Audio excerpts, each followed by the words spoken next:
Welcome to plant diet recipes viewers and friends. இன்றைக்கி நம்ம பார்க்க போகிறது வந்து பிளாண்ட் வெண்டைக்காய் புளிக்குழம்பு தான் பார்க்க போகிறோம். இதுக்கு அரை ஸ்பூன் கடுகு, ஒரு ஸ்பூன் வந்து சீரகம், ஒரு ஸ்பூன் வந்து வெந்தயம் போட்டுட்டு 3 ஸ்பூன் வந்து மணத்தக்காளி காய் எடுத்திருக்கேன். இப்போ கடுகு பொரியிற வரைக்கும் வெயிட் பண்ணலாம். இது வந்து பிளாண்டு டைப் ஆஃப் குழம்பு தான் இது. இது வந்து எல்லா அல்சர் பேஷண்ட்ஸு, வயிறு ப்ராப்ளம் இருக்க பேஷண்ட்ஸு, அப்புறமா போஸ்ட் ஆப்ரேட்டிவ் கேரில் இருக்க பேஷண்ட்ஸ்க்காக தான் இந்த குழம்பு நான் தயார் பண்ணி போடுறேன். இது எல்லாமே வந்து உங்கள் ஃப்ரெண்ட்ஸ் அண்ட் ரிலேட்டிவ்ஸ் யாருக்காவது அல்சரோ இல்லை வந்து அவங்களுக்கு வயிறு ரிலேட்டட் ப்ராப்ளம் இருந்தால் இந்த மாதிரி டயட் சாப்பிட சொல்லுங்கள். இதில் வந்து பொரி குழம்புன்றதுனால நான் டெசிகேட்டட் கோகோனட் வந்து ஒரு 3 to 4 ஸ்பூன்ஸ் வந்து ஆட் பண்ணிவிட்டு ஃபஸ்ட்டு அதை நல்லா போட்டு வதக்கிக்கிறேன். நல்லா கோல்டன் ப்ரௌன் கலர் வர்ற அளவுக்கு வதக்கிக்கிறேன். கைவிடாமல் கொஞ்சம் வதக்கணும், இல்லைன்னா தீஞ்சிடும். ஸோ அதனால் டெசிகேட்டட் கோகோனட் வந்து கொஞ்சம் கைவிடாமல் நம்ம வந்து கிளறிட்டே இருக்கணும். அப்புறம் டெசிகேட்டட் கோகோனட் யூஸ் பண்ணும்போது நீங்கள் வந்து அது ரெஃப்ரிஜிரேட் தான் பண்ணணும், ஃப்ரிட்ஜுக்குள்ளே தான் வைக்கணும். தேவையானப்போ எடுத்து யூஸ் பண்ணிவிட்டு மிச்சத்தை வந்து ஃப்ரிட்ஜுக்குள்ளே தான் வைக்கணும். இப்போ வந்து நான் 3 தக்காளி எடுத்திருக்கேன், பெரிய சைஸ் தக்காளி. அது அதோடையே சேர்ந்து ஒரு ஸ்பூன் உப்பு வந்து நான் இப்போ போட்டுக்கிறேன். இப்போ 1 ஸ்பூன் உப்பு போட்டால் தான் தக்காளி வந்து குயிக்காக வதங்கிடும். அதனால் 1 ஸ்பூன் உப்பு வந்து இப்போ போட்டுட்டு இப்போ நம்ம கொஞ்சம் நல்லா வதக்கணும் தக்காளியை. டெசிகேட்டட் கோகோனட்டை பொறுத்த வரைக்கும் உங்களுக்கு எப்படின்னா பார்த்தீங்கன்னா, அது எப்போவுமே வந்து வாங்கி சூப்பர் மார்க்கெட்லேருந்து வாங்கி நம்ம ஒரு நல்ல ட்ரையான டப்பாக்குள்ளே போட்டுட்டு எப்போவுமே ஃப்ரிட்ஜுக்குள்ளே தான் வைக்கணும். ஓப்பன் ஸ்பேஸில் வைக்கக்கூடாது. வச்சிங்கன்னா எறும்பு வந்துடும். 2வது வந்து ஓப்பன் ஸ்பேஸில் வச்சிங்கன்னா குயிக்காக அது கெட்டு போகிறதுக்கு உண்டான அதிகபட்ச வாய்ப்பு இருக்குது. பூர்ணம் ஊற்ற மாதிரி ஆகிடும். ஸோ அதனால் ஃப்ரிட்ஜுக்குள்ளே தான் வைக்கணும். அதே மாதிரி நீங்கள் யூஸ் பண்ணும்போதும் வந்து கையும் சரி, நீங்கள் யூஸ் பண்ணுற ஸ்பூனும் சரி ரொம்ப ட்ரையாக தான் இருக்கணும். புளிப்பான ஐட்டத்துலலாம் அதை புளிப்பான ஐட்டத்தை தொட்டுட்டு டெசிகேட்டட் தொட்டிங்கன்னா அகெயின் அதுவும் இப்போ வந்து அந்த டெசிகேட்டட் காஞ்ச தேங்காய் தூள் வந்து அது கெட்டு போகிறதுக்கு உண்டான வாய்ப்பு இருக்குது. ஸோ கையும் வந்து அந்த ஈரமும் படக்கூடாது. அதே மாதிரி புளிப்பு சார்ந்த ஐட்டமும் வந்து டெசிகேட்டட் கோகோனட் நம்ம வச்சுருக்க அந்த டப்பாவிலையோ அந்த டெசிகேட்டட் கோகோனட்லேயோ படக்கூடாது. இப்போ தக்காளி போட்டு நல்லா வதக்கிக்கிறேன். ஸோ தட் வந்து குழம்பு வந்து நல்லா திக்காக வரணுன்றதுக்காக.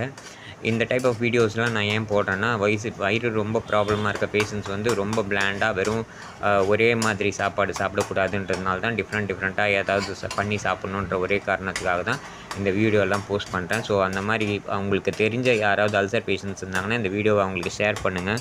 ஸோ தட் அவங்களும் இதை பார்த்து விதவிதமாக ட்ரை பண்ணி சாப்பிடுவாங்க. அவங்களும் வந்து எல்லோரும் மாதிரி நம்மளும் சாப்பிட்றோன்ற ஒரு ஃபீல் வரும் அவங்களுக்கும். ஏன்னா அவங்களால காரம் சாப்பிட முடியாது, சாப்பிட்டாலும் அவங்களுக்கு ஒத்துக்காது. ஸோ எனக்கும் கூட அல்சர் சிவியராக தான் இருக்குது. ஸோ அதனால தான் நானும் இதே மாதிரி டயட் தான் ஃபாலோ பண்ணுறேன். இப்போ நான் பண்ண போகிற அந்த வெண்டைக்காய் குழம்பு வந்து 2 பேருக்கு உண்டானது. ஸோ தக்காளி நல்லா வதக்கிக்கலாம். தக்காளி வந்து இப்போது உப்பு போட்டதுனால கொஞ்சம் சீக்கிரமாகவே குயிக்காகவே வதங்க ஆரம்பிச்சிடுச்சு. இன்னும் கொஞ்சம் வதங்கலாம்.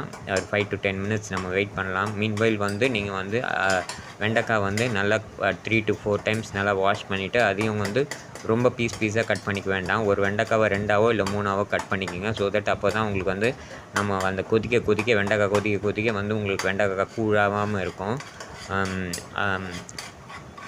இப்போ வந்து ஆல்மோஸ்ட் வந்து தக்காளி வதங்கிடுச்சு. உங்களுக்கு பார்த்தீங்கனாலே தெரியும், தக்காளி நல்லா வதங்கி அதில் இருக்க எண்ணெயே வந்து வெளியில் நல்லா விசிபிளாக தெரியுது உங்களுக்கு. இந்த டைப் ஆஃப் ஃபுட் வந்து நார்மலாக எல்லோரும் ரெகுலராக சாப்பிட மாட்டாங்க. வயிறு ப்ராப்ளம் இருக்க பேஷண்ட்ஸ்க்கோ இல்லை கிட்ஸுக்கோ இல்லை வந்து போஸ்ட் ஆப்ரேட்டிவ் கேரில் இருக்க பேஷண்ட்ஸ்க்காக தான் வந்து இந்த மாதிரி சாப்பிட முடியும். ரெகுலராக இருக்க பேஷண்ட்க்கு ட்ரை பண்ணி பார்க்கலாம்.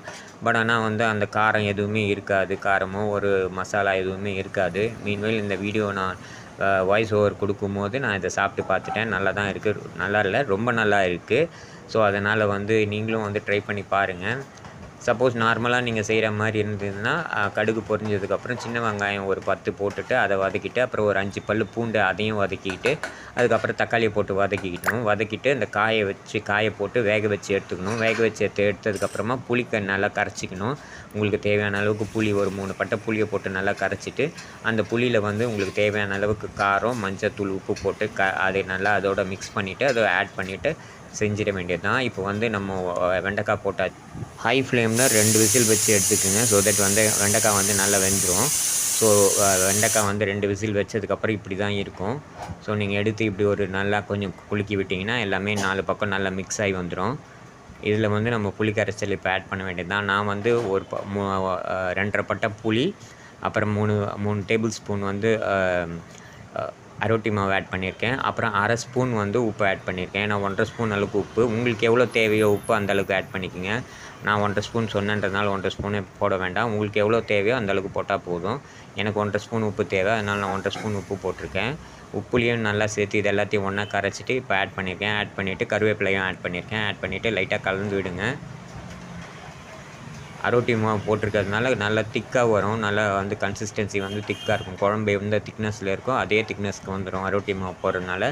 அரோட்டி மாவு கூட வந்து வயிற்றுக்கும் ரொம்ப நல்லது. உங்களுக்கு வயிற்றுக்கு எந்த விதமான ப்ராப்ளம் இருந்தாலும் அல்சரோ இல்லை கேஸ்ட்ரோ ப்ராப்ளம் எது இருந்தாலுமே அது நல்லா வந்து ஹெல்ப்ஃபுல்லாக இருக்கும் வயிற்றுக்கு. ஸோ அதனால தான் அரோட்டி மாவு நான் எல்லா டிஷ்ஷஸ்லையுமே ஆட் பண்ணுறது.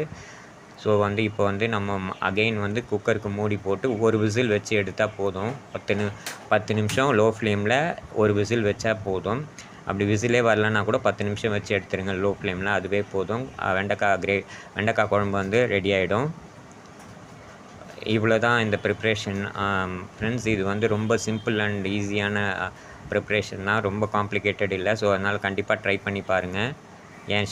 இதில் ஏதாவது ரெக்டிஃபிகேஷனோ இல்லை ஏதாவது உங்களுக்கு கமெண்ட் சொல்லணுன்ற மாதிரி இருந்தால் கமெண்ட் செக்ஷனில் கமெண்ட் பண்ணுங்கள். ஸோ தட் அது எனக்கு மோட்டிவேஷனாகவும் ஏதாவது நான் தப்பு பண்ணியிருந்தேன்னா அதை ரெக்டிஃபை பண்ணுறதுக்கு எனக்கு ரொம்ப உதவும். மீன்வைல் என் சேனல் எல்லாம் சப்ஸ்கிரைப் பண்ணுங்கள், லைக் பண்ணுங்கள், ஷேர் பண்ணுங்கள், கமெண்ட் பண்ணுங்கள். உங்கள் ஃப்ரெண்ட்ஸ் அண்ட் ரிலேட்டிவ்க்கும் வந்து ஃபார்வர்ட் பண்ணுங்கள் இந்த வீடியோஸை. அவங்களையும் சப்ஸ்கிரைப் பண்ணுங்கள், அவங்களையும் ஷேர் பண்ண சொல்லுங்கள், லைக் பண்ண சொல்லுங்கள். இந்த வீடியோ நான் போஸ்ட் பண்ணுறது எல்லாமே வந்து வயிறு ப்ராப்ளம் இருக்க பேஷண்ட்ஸ்க்காக தான். ஸோ உங்களுக்கு தெரிஞ்சவங்க யார் வீட்லேயாவது வந்து அந்த மாதிரி ப்ராப்ளம் இருக்க பேஷண்ட்ஸ் இருந்தாங்கன்னா வீடியோ அவங்களுக்கு வந்து ஃபார்வர்ட் பண்ணுங்கள். ஸோ தட் அவங்க இதை பார்த்து ஹெல்ப்ஃபுல்லாக இருப்பாங்க. இப்போ 10 மினிட்ஸ் கிட்ட ஆக போகுது ஃப்ரெண்ட்ஸ். அதனால் இதோட இந்த குக்கரை வந்து நம்ம ஆஃப் பண்ணிக்கலாம். ஆஃப் பண்ணிட்டா அந்த குழம்பு ரெடி ஆகிடும்.